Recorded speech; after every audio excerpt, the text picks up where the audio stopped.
Hi everyone, this is Dr. Chhoda with Ignition Time and welcome to my channel. The world around us is starting to shift. Everything is changing in real time.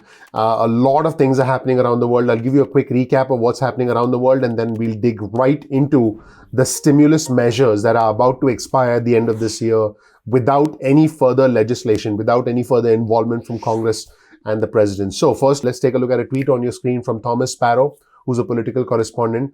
The Chancellor of Germany, Chancellor Angela Merkel, did speak with President-elect Joe Biden. And the statement is the Chancellor and the President-elect agreed that transatlantic cooperation is of great importance in view of the many global challenges. So leaders from around the world are starting to congratulate President-elect Joe Biden. In fact, here's a tweet on your screen from Jordan Fabian, who's a White House correspondent for Bloomberg News. And he reported that the president of Turkey, Erdogan, congratulated President-elect Biden on the US presidential election win. You'll see that tweet on your screen. And Edward Isaac Dover, who's a staff writer at The Atlantic, I guess he couldn't resist himself. He chimed in on it. And what Edward said was, Recep Erdogan, that's the name of the Turkish president, has now accepted the American election and has congratulated President-elect Joe Biden before the Senate Majority Leader Mitch McConnell, before Kevin McCarthy, before Republican senators like Ted Cruz, Lindsey Graham, and most Republican members of the House and Senate,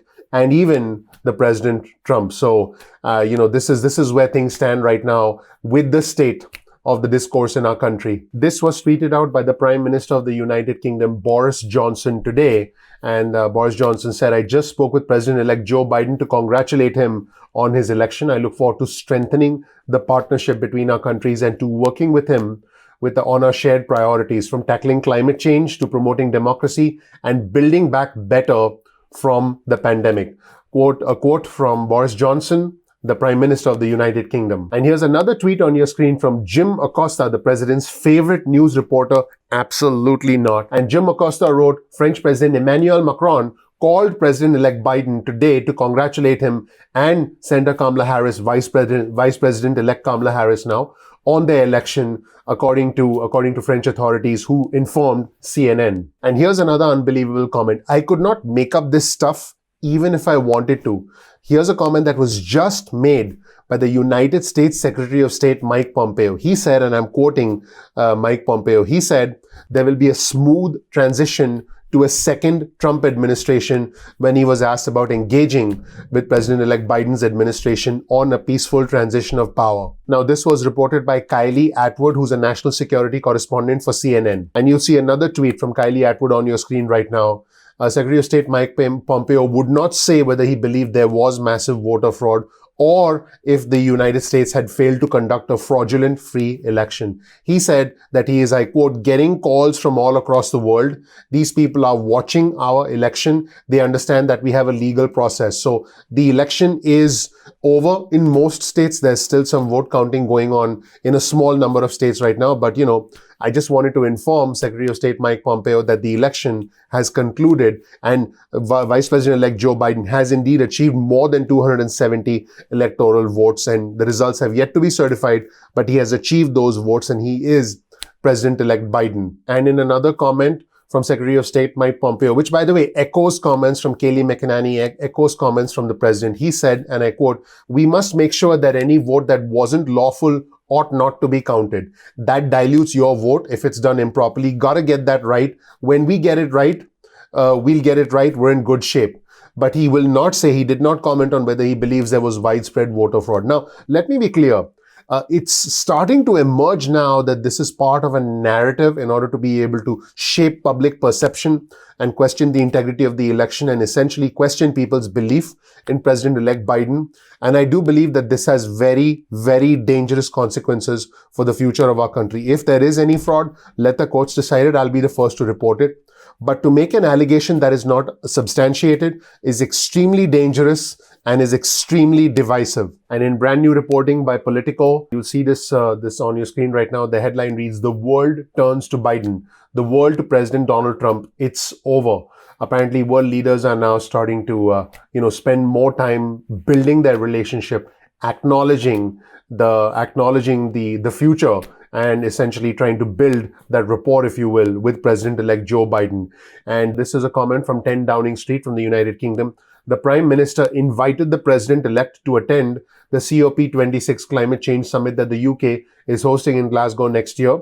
They also look forward to seeing each other in person, including when the UK hosts the G7 summit in 2021. According to Politico, it doesn't seem like the world cares a lick about the president's legal challenges or even the GSA's pause in starting the transition. Keep in mind, the official transition from President Trump's team to President-elect Joe Biden's team has not yet begun. It seems that, there's a few things to happen before that actually does indeed occur.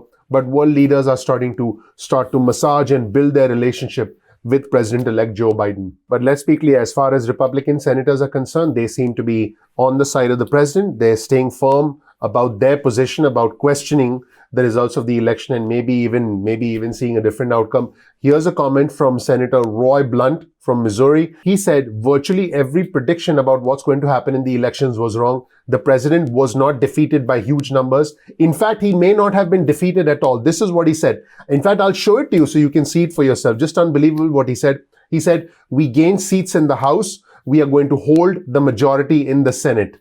So that's a comment from Senator Roy Blunt from Missouri. In fact, let's roll the tape and I want you to see for yourself what Senator Roy Blunt said. Let's watch. The president wasn't defeated by huge numbers. In fact, he may not have been defeated at all. The president wasn't defeated by huge numbers. In fact, he may not have been defeated at all. And Senator Blunt also said if Joe Biden doesn't know what he's doing now in a way that lets him move forward with the transition, he would never know what he's doing. He's been doing this for almost 50 years.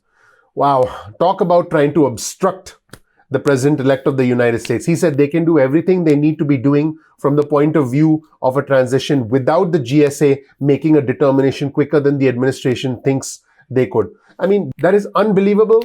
That is borderline ridiculous.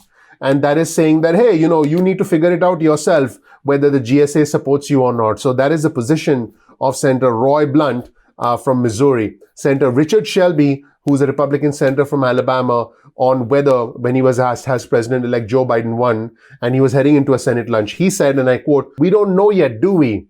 It hasn't been certified." That's what he said. So while all of this drama is happening all over the world and at home from our own elected officials, here's the bottom line impact to our viewers and subscribers. I understand that our viewers and subscribers care about putting food on the table, paying rent, and keeping the lights on. In fact, individuals in travel, entertainment, leisure, and hospitality have been impacted the most.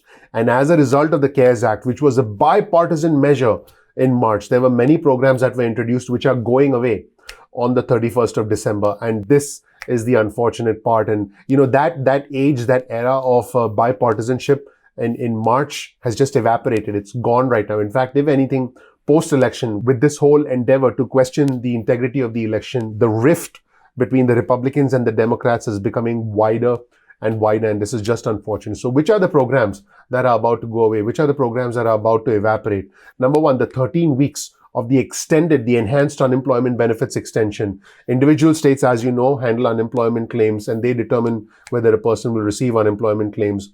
The CARES Act extended the duration of benefits from 26 weeks, which was the average in many states, to 39 weeks, an additional 13 weeks. That's what the CARES Act did. But the problem is, starting on the 1st of January 2021, those additional 13 weeks provided by the federal government are just gone. They're gone. So that is one major impact. So I just want our viewers and subscribers to be aware about that. Now, some states have already started taking action on their own and they've increased their benefit period to 59 weeks. But others, including Alabama, Arkansas, and Utah. So Alabama, Arkansas, and Utah have not taken any action on this. This means that unemployed individuals in those states could be left without any assistance as the year begins. So that's the first program, which is the 13 weeks of enhanced unemployment benefits, which is going to be gone. The second is the Pandemic Unemployment Assistance Program, the PUA program. So keep in mind the Pandemic Unemployment Assistance Program provided benefits to individuals who would not normally qualify for unemployment benefits, like self-employed individuals, gig workers, contractors. And so this is also scheduled to end on the 31st of December. Right now, at the time I'm recording this video, more than half of the 20 plus million Americans who are receiving unemployment benefits are on the PUA program. So it'll be up to the states to determine if they decide to help, if they can help, individuals who are on the PUA program, the part-time workers, the gig workers, whether they get any assistance from the states, that's an open question right now. The third aspect is the $300 a week lost wages assistance program, which is a distant memory for us right now. Technically, this money was supposed to last until the 27th of December, but in a majority of states, that money ran out many weeks ago, because the money lasted barely 5 or 6 weeks at the time it was instituted. So that is also gone. There are two other programs that are gone. The protection from evictions for not paying rent. This is very important for individuals. The CARES Act did provide limited protection as far as evictions are concerned by focusing on homes that had a federally backed mortgage or households that received some sort of federal funding.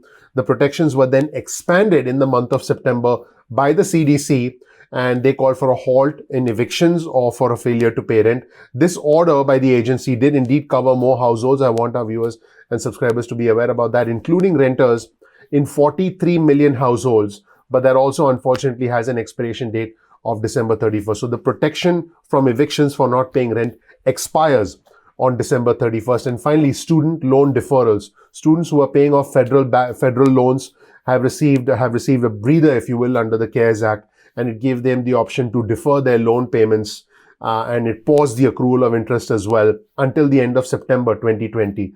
And in August, President Trump extended the deferment until December 31st. And on the 1st of January, I want to be clear what these students can expect. Loan servicers will once again be able to charge interest on these loans, and students may have to resume paying the loans back on, assuming they can work out something with their servicer. So they'll have to explore. If you're a student, you may have to start exploring deferment options or payment options with the servicer of your loan. So unfortunately, that is where things stand right now. These 5 things are scheduled to expire.